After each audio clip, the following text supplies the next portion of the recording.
This unmarried man is society's greatest threat. He's 35, successful, and he walks into a family gathering. He's got his life together, career thriving, bank account healthy, friends who respect him. But there's one thing missing, according to everyone around him. When are you getting married? Here's what's interesting. He doesn't get defensive. He doesn't make excuses. He simply says, I don't need to. And that response, it makes people uncomfortable, really uncomfortable. Why does a man who doesn't need marriage scare society so much? Because he's living proof that everything you've been told about what makes a man complete might be wrong. Think about it. From childhood, men are programmed with a simple message. Get married, settle down, find a wife. That's what real men do. But what if that's not actually about your happiness? What if it's about keeping you predictable? The truth is, a married man is a controlled man. He's got responsibilities, bills to pay, a family to provide for. He can't just quit his job and travel the world. He can't take risks. He stays in line. But the unmarried man who truly doesn't need marriage, he's dangerous. Not because he hates women or relationships, but because he's free. And freedom is contagious. When other men see him thriving without a wife, they start asking dangerous questions. Do I really need this? Am I married because I want to be, or because I was told I should be? The famous philosopher Friedrich Nietzsche talked about people who create their own rules instead of following society's rules. He called them the overman. They don't need approval from others to feel valuable. And psychologist Carl Jung discovered that when a man truly knows himself, including his dark side, he becomes complete on his own. He doesn't need someone else to make him whole. This man isn't anti-marriage, he's pro-choice. Not the fake choice between marry or be a failure, but the genuine choice between marry because I want to, stay single because I'm already complete. That choice terrifies a world built on your neediness. Are you ready to discover why? Then stick around until the end of this video, because by the time we're done, you won't just think differently about marriage, you'll feel different about it. Maybe even in a way that changes how you live your life from this point forward. Here's something that will blow your mind. You've been programmed to believe you're broken. Think about it. Since you were a kid, what message did you hear over and over? You need to find your other half. You're not complete without someone. A real man settles down. But what if I told you this is exactly what they want you to believe? Nietzsche called this slave morality, the idea that you're inherently deficient and need external validation to be whole. It's genius, really. If you believe you're incomplete, you'll spend your entire life trying to fill that void. And guess what? A man desperately seeking completion is a man who can be controlled. The hidden truth is, there's a part of your psyche that Jung called the anima, your inner feminine energy. Society teaches you to project this onto women instead of developing it yourself. Why? Because when you integrate this part of yourself, you become psychologically complete. You don't need anyone else to make you whole. The man who discovers this becomes dangerous. Not violently dangerous, psychologically dangerous. He can't be shamed into marriage, guilted into settling down, manipulated through his loneliness. Watch what happens when you tell people you don't need marriage to be complete. They get angry. They get defensive. They start listing all the reasons you're wrong. But here's what's happening. You're threatening their entire worldview. If you can be complete without marriage, what does that say about their choices? The truth is, when you stop seeking external validation and start building internal strength, you transform from someone who needs relationships to someone who chooses them. And choice? That's what they're really afraid of. Because a man who chooses from strength can also choose to walk away. And that terrifies a system built on keeping you dependent. Want to know a secret that will make you angry? Your feelings of incompleteness aren't natural. They're manufactured. There's a massive industry worth billions that depends on you feeling inadequate without a wife. The wedding industry alone is worth $300 billion globally, but it goes deeper than that. Real estate companies target couples because they spend more. Insurance companies create family plans because married men buy more coverage. The entire consumer economy is built around the idea that you need to provide for someone else. But here's what's crazy.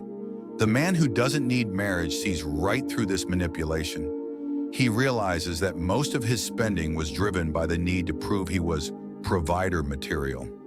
The fancy car, the bigger apartment, the expensive restaurants, all of it was performance, not genuine desire. Nietzsche talked about the will to power, but not power over others, power over yourself. When you redirect that energy from impressing others to developing yourself, something incredible happens. You stop consuming out of insecurity and start living from authenticity. Think about the last time you made a major purchase. Was it because you genuinely wanted it? Or because you thought it would make you more attractive to potential partners? The man who has integrated his psychology, what Jung called individuation, makes decisions based on his actual values, not manufactured needs. And this terrifies the economic system, because if men stop buying things to impress women, upgrading their lifestyles to seem like good providers, consuming to fill the void of incompleteness, the entire economy would have to reorganize around what people actually want instead of what they think they need. That's why they keep telling you you're incomplete. Your insecurity is their profit margin. Here's something nobody talks about.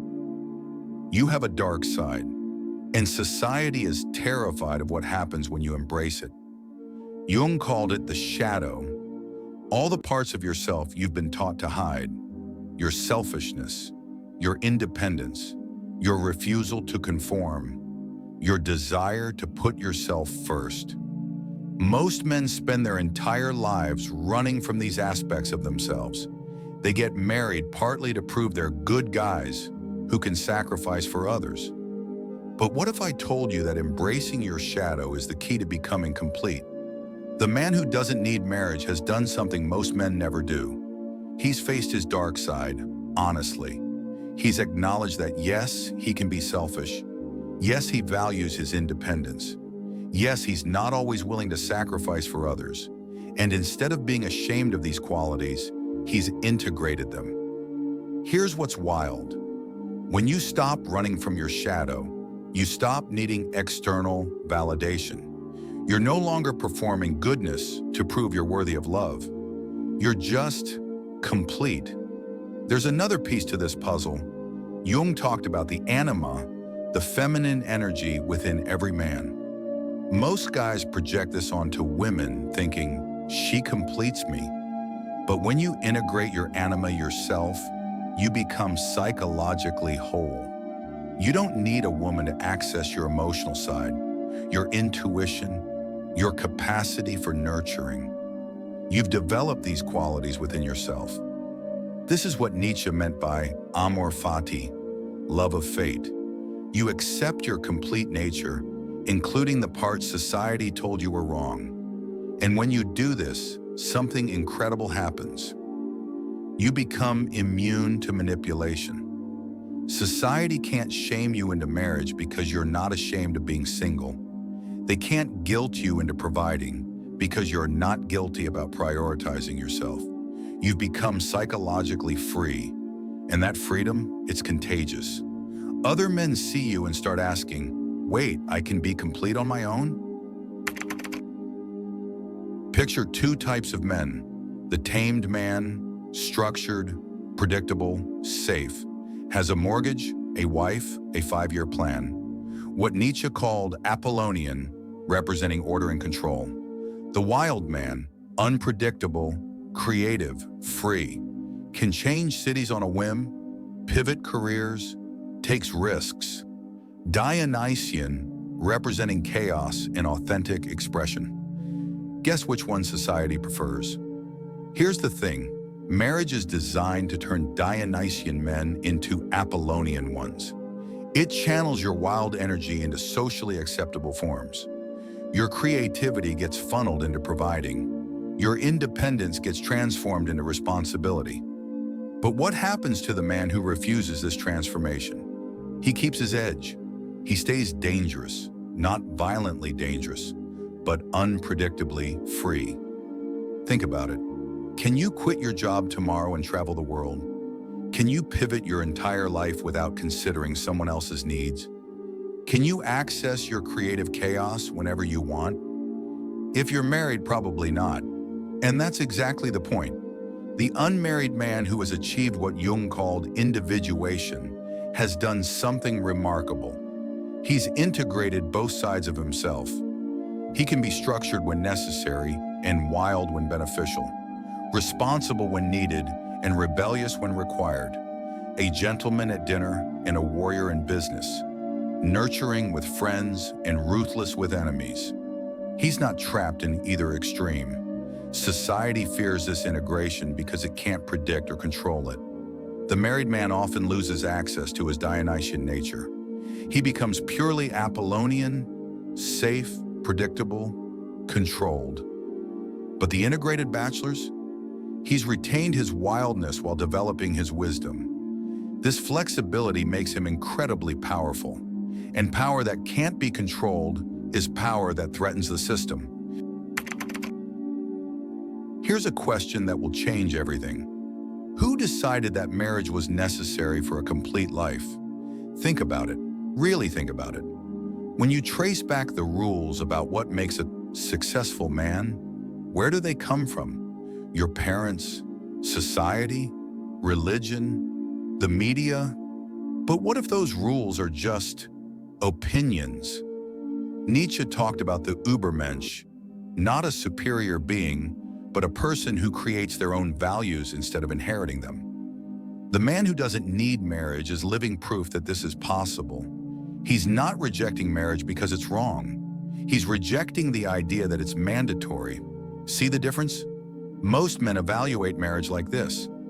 I should get married because that's what successful men do. But the value-creating man asks, does marriage serve my authentic development and desires? Same decision, completely different framework. And this is what terrifies people. Because if you can create your own values around marriage, what other social rules are actually just suggestions? Jung's individuation process is about becoming who you truly are, not who society says you should be. When you complete this process, you can evaluate every life choice, including marriage, based on your authentic self. Rather than social programming, imagine if every man started asking, would I choose this marriage if I had to live it forever? That's Nietzsche's eternal recurrence test. Make choices as if you'll repeat them infinitely. How many marriages would survive that test? The man who doesn't need marriage has already passed it. He's looked at his life honestly and decided, I'd rather be alone than settle for less than a genuine connection. This isn't about being anti-marriage. It's about being pro-choice. When you see a man who has created his own values, lives by his own standards, measures success by his own metrics, you're witnessing something rare, authentic human freedom. And that freedom is so powerful, so attractive, so inspiring that it makes others question their own choices. That's why he's dangerous. He's not destroying society. He's showing that alternative ways of living are possible. Quick question. How much of your daily life is performance? Jung distinguished between the persona, the mask you wear in public, your authentic self. Most men spend so much time performing masculinity that they forget what they actually want. The persona of masculinity says, real men get married, real men provide, real men sacrifice for others. But what if your authentic self wants something different? Here's what's fascinating. The man who doesn't need marriage has done the inner work to distinguish between these two aspects of himself. He's asked the hard question, am I living my life or society's script? Most men marry to fulfill the persona. They think, this is what I'm supposed to do. But they never ask, is this what I actually want? The individuated man has navigated what Jung called the dark night of the soul, periods of isolation and self-examination that most people avoid through constant activity, endless relationships, perpetual distraction. And through that darkness, he discovered something incredible. He can be complete without external validation. Think about this. When was the last time you made a major life decision based purely on what you wanted, not what others expected? The authentic man lives from his true desires, not manufactured needs. He might choose marriage, but from strength, not weakness. Wholeness, not neediness. Everything you were taught about how life works is falling apart. Nietzsche predicted this when he declared, God is dead. He wasn't talking about religion. He was talking about the collapse of traditional authority structures that once told people how to live. And nowhere is this more obvious than in marriage. Your grandfather got married because he had to. Social pressure, economic necessity, religious obligation. The choice was made for him, but you're living in the first generation that can truly choose. And that terrifies society. Think about it. When marriage becomes optional instead of mandatory, choice instead of necessity, when men can thrive without wives, everything changes. The social order has to reorganize around completely new assumptions. Jung talked about the collective unconscious, deep patterns that make certain behaviors feel inevitable. The archetypal patterns that once made marriage feel like destiny are dissolving. The man who doesn't need marriage is pioneering new patterns. He's showing that life can be meaningful without traditional validation. But here's what's really happening. The death of God in relationships doesn't mean the death of love. It means the birth of conscious choice. When you're no longer driven by unconscious compulsions, scripts written by previous generations, social programming, you can create relationships that were impossible under the old system. Relationships based on mutual growth instead of mutual dependency. Connections based on conscious choice instead of social obligation. Partnerships that enhance your life instead of completing it. The unmarried man who has achieved this consciousness is a prophet of new possibilities. He's not destroying the old world. He's revealing what the new world could look like. And that vision, it's so attractive that it makes others question everything they thought they knew about relationships. Here's something that will change how you see yourself. Real power isn't about controlling others. It's about mastering yourself. Nietzsche's will to power has been completely misunderstood. It's not about domination. It's about becoming who you truly are, expressing your authentic nature, creating your own values. The man who doesn't need marriage has discovered this power within himself. Think about it. What's stronger? Needing someone to complete you or being complete in yourself?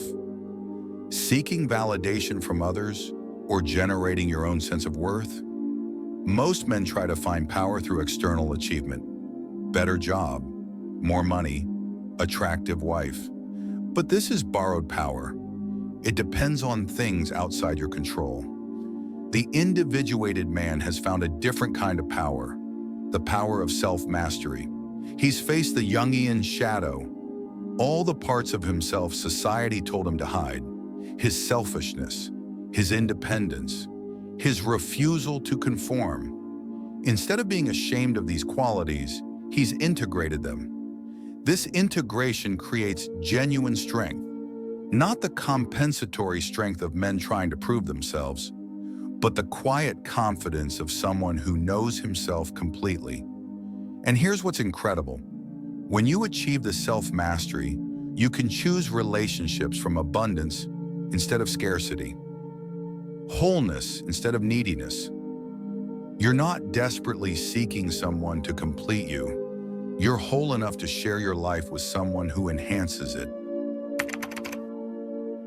What does it mean to be a man? The old definitions are collapsing, and society hasn't provided replacements. This creates what psychologists call an identity crisis. Men who don't know what they're supposed to be. But here's what's incredible. The man who doesn't need marriage has solved this crisis. He's discovered that masculinity isn't about your relationships to others. It's about your relationship to yourself. Traditional masculinity defined men through external roles. But what happens when you don't want those roles? What happens when you don't need to be a provider to feel valuable, a protector to feel strong? You discover something revolutionary. Your deepest identity exists independently of social position. Nietzsche called this becoming who you are, discarding inherited identities to discover your authentic nature. Jung called it individuation, integrating all aspects of yourself into a coherent whole. The man who completes this process doesn't need social approval to feel valuable. He defines masculinity by internal qualities: strength of character, creative expression, consciousness, authenticity, self-mastery. And here's what's threatening about this. When men realize they can be complete without traditional achievements, they become immune to manipulation tactics based on insecurity. And this new masculine identity doesn't reject relationships, it transforms them. The unmarried man who has achieved this transformation serves as a model for others struggling with identity questions. He proves that traditional masculine crises can be resolved through inner work, not external acquisition, self-knowledge, not social validation, authenticity, not performance. And once you see this possibility, you realize the question isn't, what kind of man should I be? It's, what kind of man am I already? Here's the moment of truth. After everything you've learned, after seeing how society manipulates your choices, after understanding the difference between authentic desire and social programming, what are you going to do? The man who doesn't need marriage represents more than a personal choice. He's a living question that challenges everyone around him. Are you married because you genuinely want to be, or because society expects it? Are you seeking partnership from strength or from neediness? Are you choosing your life or living society's script? These aren't comfortable questions, but they're necessary ones. The individuated man has developed Nietzsche's ideology, the courage to be yourself, the willingness to live according to authentic values rather than inherited expectations. His authenticity doesn't require you to make the same choices, but it challenges you to make conscious choices instead of unconscious ones. He shows that marriage can be chosen from strength, not weakness, wholeness, not neediness, freedom, not obligation. And here's what's powerful. When men begin examining their motivations, questioning their needs, discovering their capacity for completeness, things start to change, not just for them, but for everyone. Because authentic choice creates authentic relationships. Conscious men create conscious partnerships. Whole individuals create healthy connections.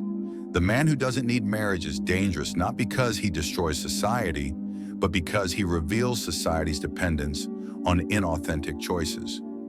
His freedom calls others to examine their own lives, distinguish between genuine desires and social programming, and choose partnership from strength rather than weakness. And that examination, it could transform the entire landscape of human relationships, creating new possibilities for authentic connection based on conscious choice rather than unconscious compulsion.